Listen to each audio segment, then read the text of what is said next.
Hello YouTube, I'm the Gaming Pegasus 187 and welcome to Side Scroller Sunday, episode 17 on October the 5th of 2014.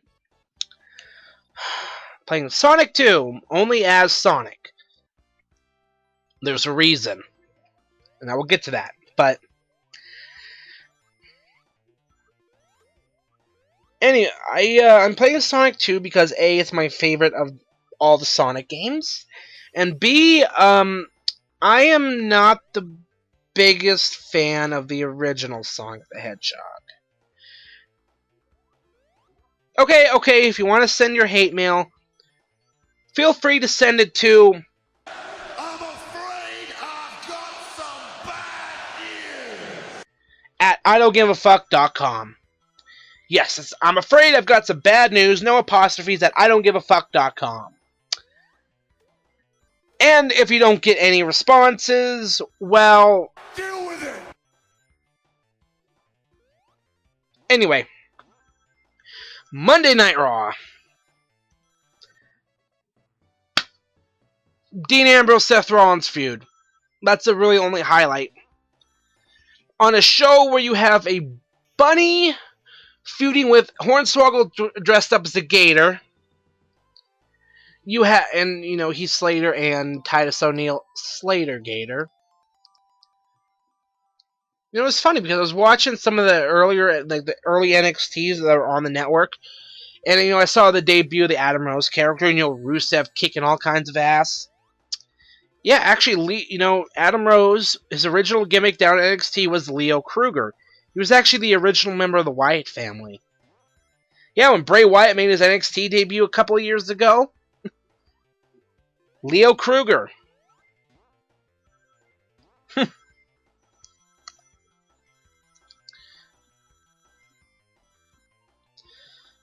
know, I really hope they're not building Rusev up just to have him feud with Cena and just to be fed to Cena. We don't want to see that. Cena's at the point in his career, he needs to, you know, be putting guys over.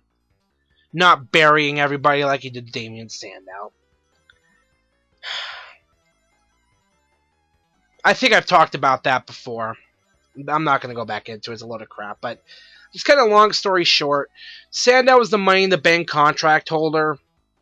And he tries to cash in on Cena and loses. You would think Sandow would have had, you know, a guarantee, pretty much an almost guaranteed shot.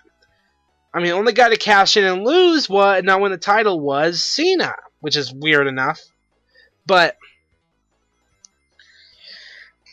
they could have built this up. They could have had Sandow come up, and he could have been winning matches, and you could really build this guy up to be a contender. Especially since knowing now what happened to Daniel Bryan, the fact that he's still out. Roman Reigns is out too. I mean, they could have had something where, you know, Bryan refused to give up the title, and, you know, authorities trying to strip it up from him, yada, yada, yada. And eventually they get fed up. He comes, you know, Bryan comes out on Raw like, no, I'm not giving up the title. And then Sandow comes in, hits him with a briefcase, cashes in, wins the title. We would have had something. No. What we ended up getting was Cena wins Lowell at Money in the Bank, wins the Battleground, and then, you know, gets conquered by Brock Lesnar. I actually went back and watched the conquering of Cena. And I was tweeting about it. It was kind of funny. There's that one kid you hear going, "Let's go, Cena!" Like, the whole match, you hear this kid yelling, "Let's go, Cena!" Like, shut up. At one point during the match, you see Jerry Lawler, "Are we seeing the conquering of John Cena?" Yes. I mean, he just starts getting, and then they hear the fans, they start booing, like, they start chanting boring, like, you know, you're stupid, you don't realize the story being told here. I was enjoying just watching Cena get dumped on his head 16 times. I mean, it was like the spirit of Chris Benoit possessed Brock Lesnar to hit for all those suplexes. Anyway, yeah. I don't want to see Rusev. I would rather see Rusev beat Cena. I would love that. I mean, if they are building to something, I mean, Kurt Angle's contracts, expired in TNA. You might be going to the WWE. It comes in at the Rumble. Say you also have, Bryan return at the Rumble as well. Well, here's what you do. You have it come to, you have Rusev just kick the shit out of everybody near the end of the match. He eliminates everybody. Clock ticks down. All of a sudden, Bryan comes out. He's trying to fight off Rusev. He's getting thrown around. All of a sudden, the 30th entrance comes out.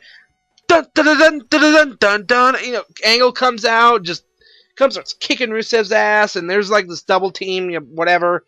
And then you have it come down to Angle and Bryan. You have Angle eliminate Rusev. That's what you can set up, and then you have your setup for a match there between Angle and Rusev.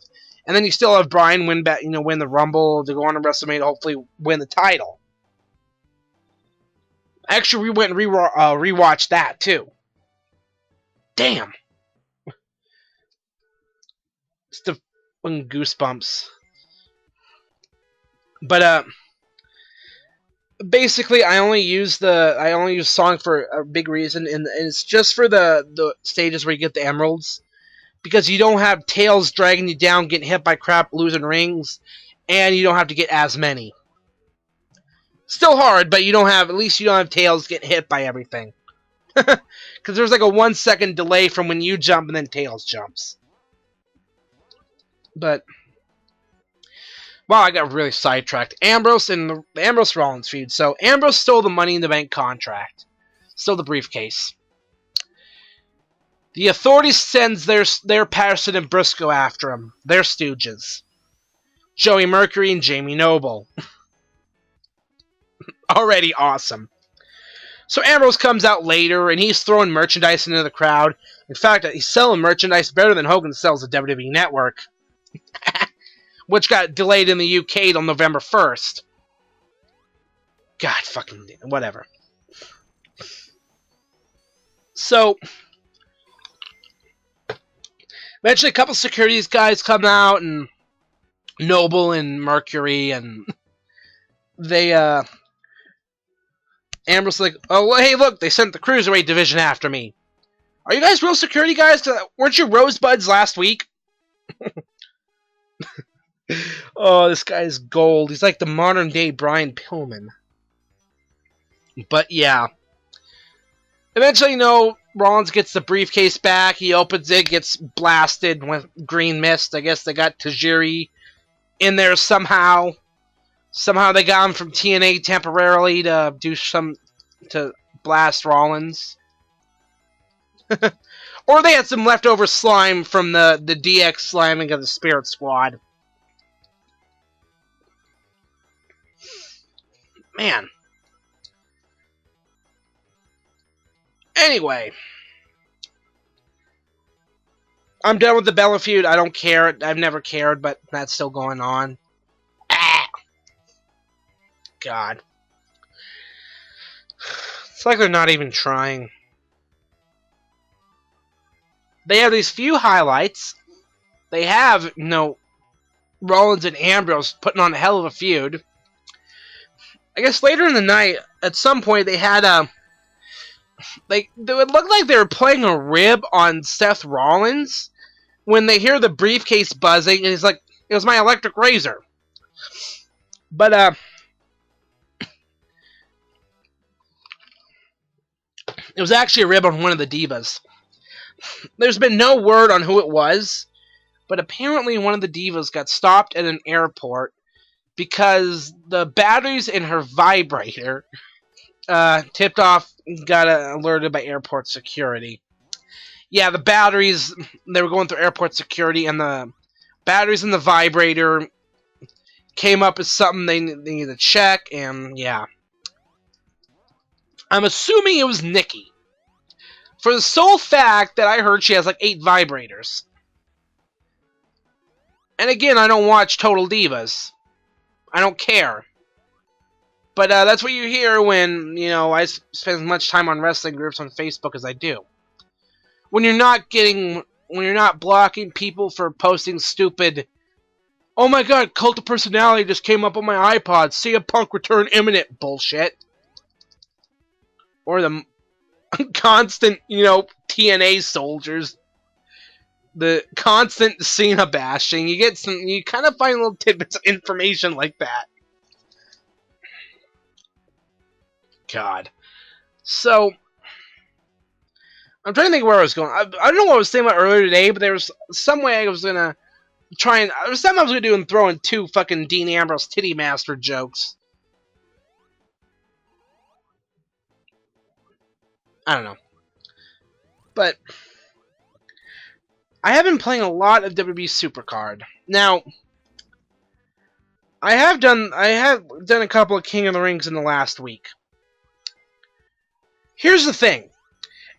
No, and they also have a People's Champion Challenge going right now. It's Orton Jericho. I sided with Team Jericho. Team Orton's winning.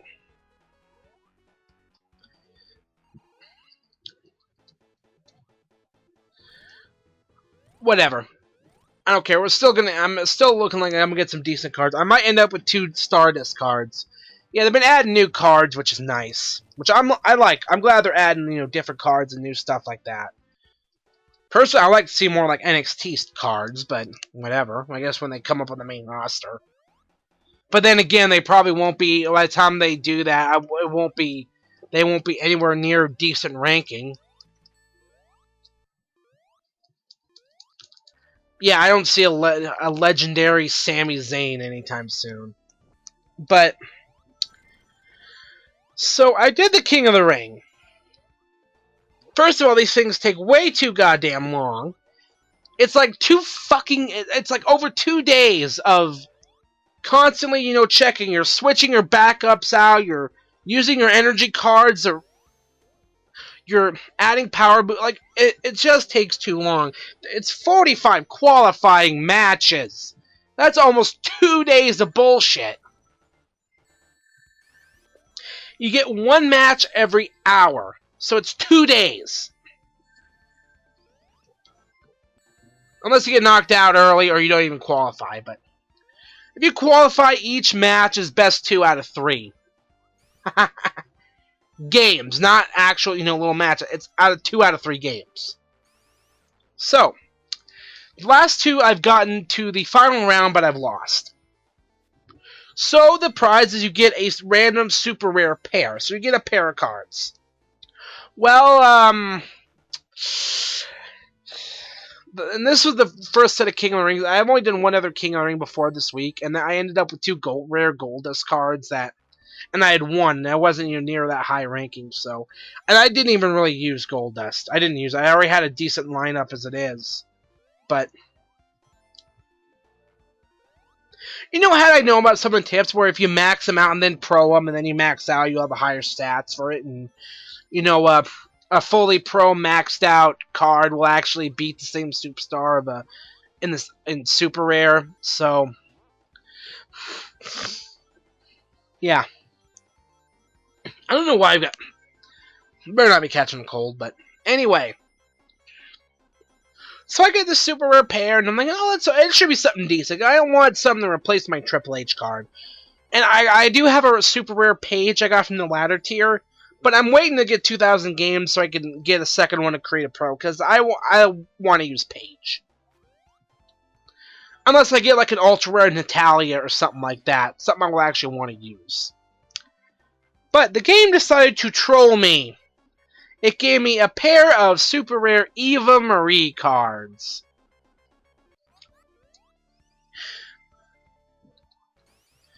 So what? I'm supposed to channel my inner Dean Ambrose and master her tits? No. God. So I started another King of the Ring right after that. I think the next day, so the thing didn't end at like fucking 4 in the morning when I was asleep. Anyway, so I get in there and do the King of the Ring. So I'm kind of delaying it because my lineup at that point was a fully maxed out pro Brock Lesnar card. I conquer bitches. What is now a pro super, a super rare ladder reward pro John Cena. And I got him kicking all kinds of ass. I had a I still have my ultra rare Dusty Rhodes maxed out and good. I had a maxed out Triple H. I had to switch him with my Cesaro because I needed the tag boost with Cena. And, it was kind of at that point it was like alternating with a Dusty and Cena. It just depended on which had higher stats in certain categories, depending on how the category matches lined up. Because I still want to get that 10% boost for the alignment.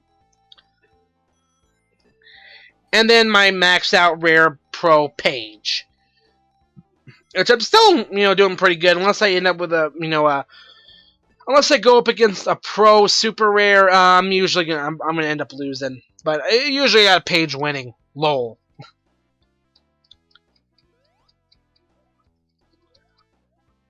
But now where it sits is I end up getting 2 super rare Tyson Kidd cards. So I switched out Triple H, and I mean Tyson Kidd maxed out regular only has a little lower with the stats, but when I go pro, they won't matter because then I'll have that tagging with Lesnar and just conquer the tag division, just conquer bitches. So yeah. I think what's going to end up happening is I'm going to end up putting the ultra rare Dusty Rhodes in my backup in King of the Ring after I get these Stardust cards.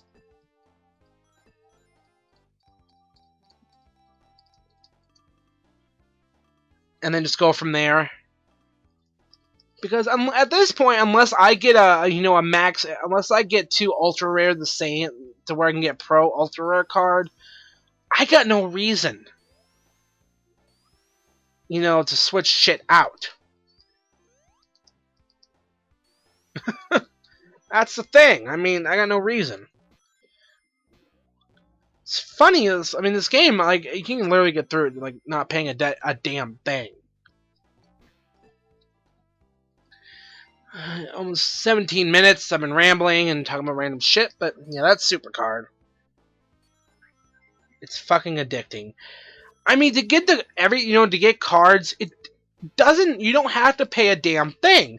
Unlike Family Guy, the quest for stuff, which I love, it's hilarious, it's fun. But, like, they did the Comic-Con thing, and to get, like, there were characters that, you can get by doing the missions, and I eventually managed to get, George Takei. There are missions where you get, Stan Lee and Patrick Stewart. In fact, one of my favorite lines in that whole thing is Patrick Stewart saying, "Use the Force, Harry." Yeah, how do you piss off 4 nerds at once? That's how you do it. A meme with Patrick Stewart's face saying, "Use the Force, Harry." Gandalf. But they had like Bryan Cranston as an unlockable character, but you had to pay for him. I mean, you could feasibly, play the game and get, stuff without having to pay to get, the golden clams, but reality, it really isn't, because a lot of times you want to just, like, speed everything up and just unlock a character right away, but you gotta pay for it. It's kind of annoying. Especially when there are characters like Bryan Cranston, who's only around during the the 7-week Comic-Con event. Oh, God.